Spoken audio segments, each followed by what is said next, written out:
want to give you an update and talk a little bit with Mike Iberis. He heads up Second Harvest Food Bank here, and he's going to tell us a little bit about everything that's happened in the year of 2020, the one that is just gone crazy on us. So let's go back to March when COVID really started to get crazy here, and how it affected, we know how it affected local businesses, and we know how it affected pretty much everybody as individuals and families. But when it comes to hunger, we know that we still have quite a bit of a problem here in the Mahoning Valley, and the COVID has really taken that problem and made it a lot worse. So let's go back to March and give us a history of it. What a year it's been, hasn't it? Boy, we're never going to forget 2020. No, we're not. Sure. No, we're not. Well, COVID-19 obviously has disrupted all of our lives. There's no one that's been untouched by the COVID-19 situation. As far as the food bank is concerned, as far as the 160 agencies that we supply with food and the people that they support, it's even been worse because a lot of those folks who were in jeopardy anyway either may have lost their jobs, may have been cut back on their hours. So they've seen some real impact. And we saw a 40% increase through our agencies of the number of people coming for a bag of food or perhaps a meal or something of that nature. So it's pretty significant. 40%. Now, in terms of how it was before, you know, you were on, what, 11 million pounds? Am I right there, correct, or close? Well, we just got our numbers in for the end of August, and we've distributed 10.5 million pounds. Already this year? As of the end of August. That's almost close to all of last year, right? Last year was 11.5 for the whole year. Oh my. Already, we've got 4 months to go. So already we've distributed almost as much as we did all of last year. Right. So I anticipate we're going to see a significant increase this year, obviously, somewhere probably in the 16 to 17 million. Where last year at 11.5, that was the most we've ever distributed in the history of the food bank. That was a record year for you, unfortunately. Which provided, so far this year, we've been able to provide 700,000 meals through that 10.5 million pounds. So it's been very significant. Before COVID-19, our agencies were seeing somewhere around 11 to 12,000 people a week that were being supported. That means the family that was coming to the food pantry had maybe there were 2 or 3 in that family. So those are all counted. So that's how you get to that number. It wasn't 11,000 people actually coming, but a family that had that many people in their family. So it went from 11,000 people a week to almost 20,000 people a week now, all because of the layoffs. It's the people that lost their jobs, that got laid off, that were in a panic, and they said, well, you know, I better look for a pantry because I'm not sure I've got enough food next week. And of course, we were all going through all these things. The grocery stores were running out of food and right. all the different things that were going on. Right, and at the beginning, we were in such an unknown area. We didn't know anything because that was back in the day when everybody thought we needed all the ventilators, and we were learning every day as we went along how difficult this was going to be. We had no idea of the time frame of it. Was it going to be a 6-month thing? Is it going to be a year-long thing? And that's still up in the air. But to have almost already in 7 months to do what you did in 12 months last year, that's just not a good sign for us here. So the demand is definitely up. How have the donations been for you? The monetary donations have been steady. We've seen an uptick in that. The people of the Mahoning Valley are incredible people. Yes, they are. Whether it be food or funds, if they know where it's going and they know that all of the money that they donate here stays here in the Mahoning Valley, they know that, and they see on a regular basis the number of people, because the 160 pantries that we have in soup kitchens, there are many volunteers, mostly churches, mostly faith-based. Now you have to kind of understand that most of the people that are in that, go to that church or that organization, whatever it is, they now can tell their friends what's going on. They can talk about how many people they're seeing. So the volunteers and the people involved in those particular pantries are making sure that everyone knows what's happening. That's how the word gets out in Columbiana, Mahoning, and Trumbull County, the 3 counties that we serve. I was going to say, we're only 3 counties here. Right. And we're just 3 counties in all of America. So this problem, you could just expound on that to pretty much the entire 50 states, I would take it. Our counterparts throughout the country, the 200 Feeding America food banks, we're all saying the same thing. We all know that we see pretty much the same numbers that we're talking about right now. You can take that and take it throughout the country, and you'll see that much of an increase. And again, it's all because of the layoffs. COVID. It's COVID, the layoffs, the people that lost their jobs. Because we all know that the people that lost their jobs are usually at that entry level base income, like for instance retail. And need assistance. Exactly, retail, food service, they got wiped out. So here they are without a job, not knowing when they're going to ever have a job again, if ever, and they're saying, well, you know what? I'm hurting. It's been 2 weeks. I don't have any money coming in. I've got to find some food for the people in my household. And then they come to a pantry. How much aid do you get from the government? The government provides for us food through USDA. We don't get tax money. We are required. In terms of cash, you don't get anything. You'll get food allocation. Has that increased? The USDA allocations have increased significantly. The federal government has pumped a lot of food into our network, into the Feeding America network. That's good. Because what they've done is, what's happened is kind of ironic. What's happened is the restaurants, of course, were not able to continue the service inside, and at one point they couldn't do inside or outside. So what happened to all the suppliers that were supplying them for food? They were stuck. They didn't have any customers. And what happened to the farmers and the other suppliers, the butchers and the farmers that were supplying the wholesalers? Well, they had no market. So what happened? The Fed stepped in and they said, okay, we're going to buy up all that product from you because you've got no market. And then we're going to let the wholesalers distribute it to the food banks. And then the food banks then will go out and distribute it to the people who need it. So that's how that worked. Kind of good, actually. Well, you know what? I have to say this. It's the media gets banged on a lot, and I'm going to bang on them for that one. That's a fact that I did not know, and I think that's a fact that everybody should know. That's a great thing that the federal government did, because it took a bad situation for all of that industry and turned it into somewhat of a good thing for the people out there that needed that food. It didn't go to waste, and it helped the industry out too. So thankfully, they made a really good decision there. Well, that's USDA's function anyway. What they do on a regular basis is they clear surplus production. So all of the farmers out there, all the growers, when they have bumper crops and they say, well, we've got too much of this, too much excess of this, then they'll buy it up and they'll get it to us, and then of course we'll distribute it. Then that goes on 12 months out of the year. But this was unique. With the COVID-19 situation, now all of a sudden you've had all of this product that typically would go through the network and go through the system with nowhere to go. So everybody was stuck looking at each other and said, what do we do with all this food? What do we do, wholesalers, because we don't have the clients anymore. The restaurants are all closed. What do we do? And the feds did step in. Good. To their credit, they stepped in and they made it. They salvaged the whole situation. Well, kudos to them, because and the end result is it not only helped out that industry, but it brought food to the people who desperately needed it, and it helped your organization out and all the other organizations like you. So kudos to that. So now we're at a very critical time. Let's go back. It started around March. We're taping this now at the beginning of September. Have you seen it subside, or are we still at that same type of level that we were maybe in April and May? Well, in March, of course, we saw a big uptick. Yeah. It was a steep. Right, and then it started to kind of level off in terms of the number of people coming to our pantries, and then it kind of went down a little bit. Right now, what's happening is it's going like this. So it's down and up, down and up. Still lower than the March number, but not significantly, but at least it's going in the right direction. But higher than last August and September. There's no question. After March, it's a whole new world out here. Yeah, and that's where I'm going with this, because of the COVID, and because we get so much information, and sometimes we get too much information, and sometimes we get information that competes with each other.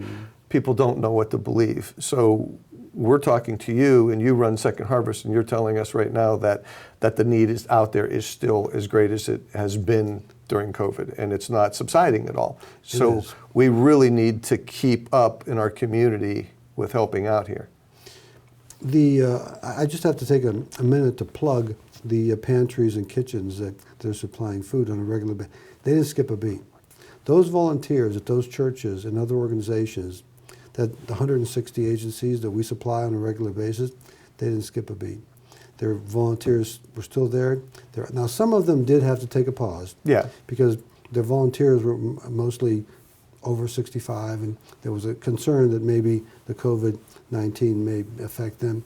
So they stepped aside a little bit, but somebody else stepped in. And there was only a few of them, actually, that had to take a pause, and most of them have come back now. But an incredible feat. Those folks are just, they're heroes. They really are. And that's another tribute to the people in the Mahoning Valley. Exactly. When things go bad, people definitely step up in a big way. But it's not a time where we could now say, okay, the worst is over, because we don't know that. We're going to be going into a fall situation that's kind of an unknown, where if you talk to, I just had to talk with my physician, and he said that they're worried right now because of the going into the colder days and nights, that COVID numbers could spike, and then you have the seasonal flu that comes in along with it. So by no means are we close to being out of the woods on this yet. So we have to stay diligent in the Mahoning Valley and help out the Second Harvest Food Bank. And as far as you were talking about the volunteers, they didn't step up at the same level. If the amount of food that you're distributing went up, that must mean that there was an awful lot of more hours and work needed by all of those volunteers. They kept us posted. They said, look, we're seeing more people. We need more food. Okay, so we have it now. We did secure. In order for us to distribute the 10.5 million pounds of food, we had to get it in. And that's where, as I mentioned, the feds came in, and they brought it into it, and they pumped it in our network. So we were able to get it out. So that meant that our staff now is working 6 days a week. As I say, it's got to come through here first, right, before it goes anywhere else. Exactly. So we're up to 6 days a week now. We're open. We're making much more deliveries. We created a program called the mobile, or the traveling pantry. And so we know that to assist our pantries on a regular basis, we're now going into the counties, and we're having mobile distributions and traveling distributions with our pantry. So we'll take our trucks in, and we do about 2 a week in Trumbull, Mahoning, and Columbiana County. So we'll go out into every area that we know need the help, with a partner, a school system, a government agency, what have you, and we'll work with them to have that distribution. And thank goodness the National Guard is here, because Governor DeWine did get the National Guard. They deployed them to the 12 food banks in Ohio, the 12 Feeding America food banks. And so we each received a battalion, if you will, of guardsmen. So we have 25 guardsmen here that are available to us and at our disposal 24/7. Wow. So we have access to them 7 days a week, 24 hours a day. The governor has mandated that. And just last week, they've extended it through the federal government to have them here till the end of December. So they were supposed to go and go back home on the last day of September, and they've been extended until the last day of December. So we'll have them for a few more months. Without them, we couldn't do it, because we've had to kind of shut the door to our volunteers, simply because many of them were elderly, and there was a concern that the COVID could affect them. So here we were with no volunteers. Our need is spiking, our work is spiking, and then thank goodness that Governor DeWine stepped in and sent in the Guard, and then the Fed stepped in after that, and they supplemented. So everybody's doing their part. That's a great gift to get. That took a lot of worry off your shoulders, I'm guessing. Because if you were having a 70% increase in production needed to go out the door with less of a staff, that was probably going to be an unreachable task for you. Well, you're going to burn everybody out. Yeah. and it's impossible to do. But it did work out. And again, that's a tribute to our state and to our local area and the people here and the volunteers here. So where do we go from here for Second Harvest Food Bank? Armstrong has been, in the month of September, they're doing Avenging Hunger, where they're trying to get as much food and monetary donation in for Second Harvest Food Bank. What could you do and tell our listeners and our audience out there to how they can continue to help to make sure that we keep hunger at bay here? Well, every year that Armstrong does Avenge Hunger, it materializes into a lot of food and a lot of support. There's no question. That's been going on for a number of years. This year's, I assume, is not going to be any different. We receive a lot of calls during the week, and people will call and say, how can I help? What can we do to help? Which is incredible. To your point earlier, the people in this valley step up. So every week we're dealing with calls that say, look, I'm in this community, I belong to this organization, fraternal organization, a social organization, what have you, what can we do? And then we talk to them about what they'd like to do, and then we come up with a way they can help. Everybody wants to help. No one wants to see anybody go hungry, especially children and senior citizens. And those are probably the two most vulnerable populations that we're seeing in the Mahoning Valley. Because children, in many cases, they can't really function unless someone's helping them. And seniors sometimes are to the point where they're shut-ins and maybe they can't get out, or maybe they can get out, but it's a real struggle. And so there's somebody that takes them to a pantry, takes them to somewhere where they can get food. So I think that educating the public is what we're doing here today. Right. We're letting people know what's going on, where we've been, where we are, and to your point, where we're going. And so I think where we're going is simply to maintain what we're doing today and keep the status quo. We've got people here, the Guard, which is helping us. We're bringing in more food on a regular basis. I'm sure Avenge Hunger is going to continue to do what they did last year. They did a yeoman's job of bringing in a lot of food, thousands of pounds of food. And so that wakens people to the need. So what you're doing here today is you're educating people. And by educating people, they're going to respond. And that's pretty much all we can ask for as we go forward. If we look at, I'm a figures guy, and the figures here are somewhat appalling in the year of 2020 and back then when we did this in 2019, and you see the figures of, and correct me if I'm wrong because I'm older and I forget now, but let's go by 2019 figures. 1 in 5 children don't know where their next meal is coming from. Am I correct with that? Well, that's still pretty accurate. That's okay. Mm-hmm. And seniors is, I think, 1 out of 6 or right around there. Right. This year, have those figures gotten even worse? I think they've probably spiked a little bit.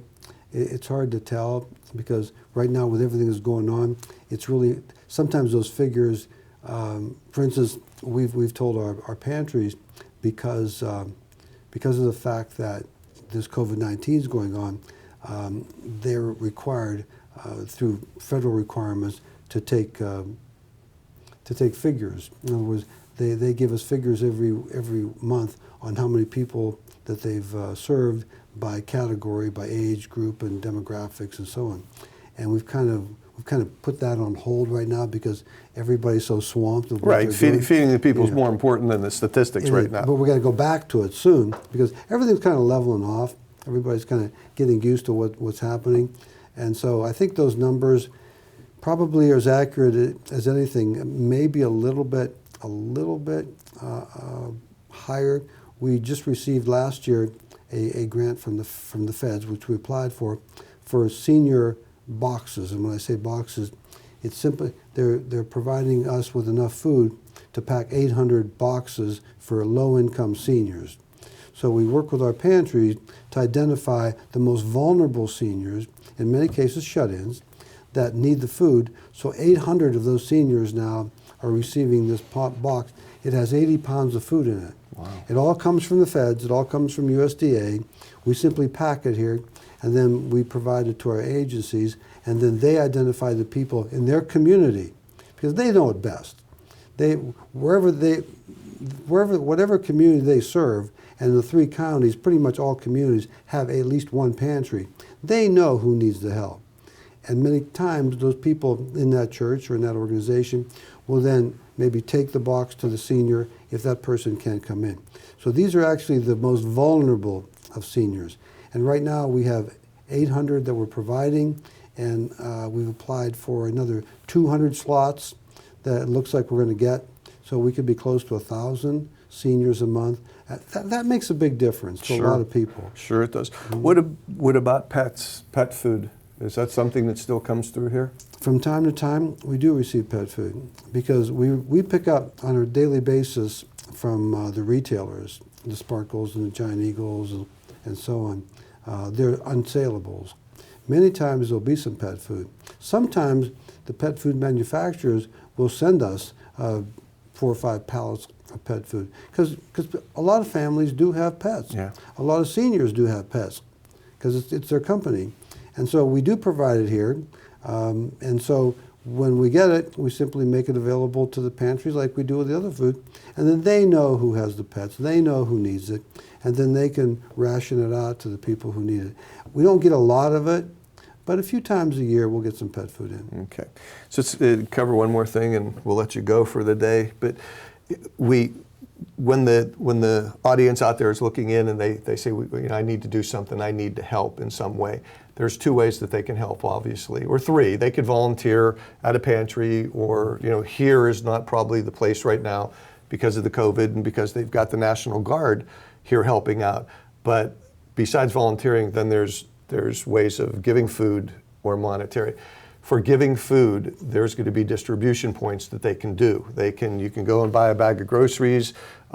Some grocery stores even have the thing where if you want to donate, you can make a cash contribution there. But I'm going to read off for Avenging Hunger Month with Armstrong right now. They've got pickup points at Sparkle Markets, Giant Eagle in Poland and Canfield, the Davis Family YMCA, Eastwood Mall, Valor Recovery Center in Austintown, Casalaveda in the Eastwood Mall.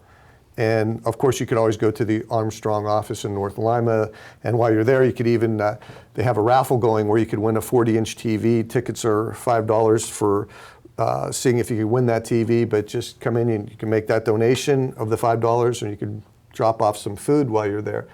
I always find this an amazing statistic that I always give food whenever I go to the store or whatever, but I give cash now. And the reason is when I heard the statistic that for every $1 you receive, you're able to turn that into $11 worth of purchasing power of food. And is that still correct? It is, simply because, and people ask me, how do you do that? Because they want to do it too. Hey, how do I do that? I want to do it too. What happens is all the national manufacturers, Kraft, Nabisco, ConAgra, all of those folks, donate to Feeding America food banks, simply because they know that all 200 of us operate the same way. They know how we have the safe handling training here and how we handle our food. They also know that we get it out in a certain way. They get their receipts. I mean, let's be reasonable. They're donating food, they get a receipt, which they then can write off as a tax donation. Right. I mean, we need to know all those things because it's important. So they take unsaleables or sometimes items that maybe it's just they made a mistake on the batch and maybe has a little bit too much of this or a little, but still fine, still good, but maybe it can't go into the can or to the box or what have you. So they donate to us. We get that at no cost to us, but we have to provide the transportation. So Campbell Soup near Toledo, if they call and say they have a truckload of soup, and maybe what they had to do, they had to change the labels because they misprinted them or something, we take it, but we have to pay the $1,200 or $1,300 to get it here.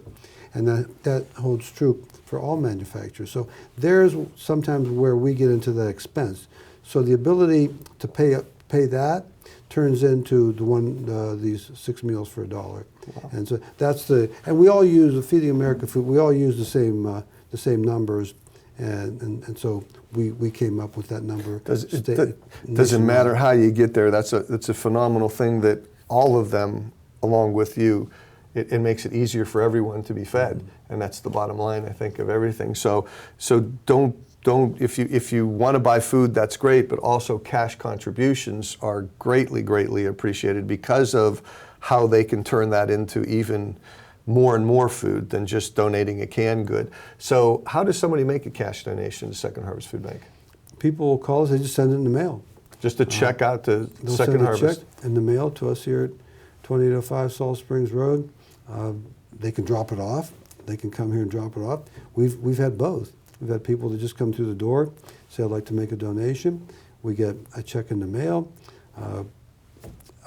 Any way they want to do it. Yeah. It makes it easy for you. You don't have to go out and buy that bag of groceries and then take it somewhere. If you're afraid of the COVID still and you don't want to go out, you want to limit yourself, you can still help. You could just write that donation out to Second Harvest Food Bank, put it in your mailbox, mailman will pick it up, deliver it here, and then you turn it into $11 worth of food for your neighbors and family members or whomever needs it. So it's a great way to do it either way, to go purchase food and take it to one of the drop-off points or to send in the cash donation. It's very much appreciated, and we'll make sure that it goes a long way. Well, you've done a phenomenal job here, Mr. Iberis, with helping everybody in the Mahoning Valley during this. I don't even have words for this year. We'll just call it 2020 because I don't think we need to refer it to any more than that. But it's been one that we hope that nobody ever has to go through again. But let's hope that it's short-lived and the worst is over and everybody can get back to the way it was. But we thank you for everything you're doing at Second Harvest Food Bank to helping all the families that have been affected and making sure they have food on their tables every night. You've done a wonderful job, all your volunteers, the National Guard, everybody, and everybody out there who's been working in the pantries, all of your time and efforts. We thank you for that. It's not gone unseen. Everybody knows what you're doing, and every night when they have a meal that has been given to them by your organization, your church, your pantry, whatever, is very, very grateful and appreciative of the time that you spent to help them out. So please continue to give of your time, your support, your food donations, your monetary donations, whatever it is. Second Harvest is glad to have you out there, and by no means are we at a point yet where we're ready to say it's over. We're still in the battle. We're in the height of it still. It's not subsided. We don't know where this is going in the fall. So please continue. Send that donation in. Make that monetary donation. Make that donation of food. Drop it off at Armstrong. It's Avenge Hunger Month for Armstrong. It's what they do every September. But it doesn't stop in September. I always find it a little bit difficult sometimes at Christmas time. We always know that donations for all charities go up in December, and when people have that time of giving or whatever. But it doesn't mean that the 11 other months that other things don't happen bad. People all of a sudden January aren't hungry anymore. It's 365, 24/7. It's a constant battle, and this year has been arguably probably the worst year you've had since you've been here, huh?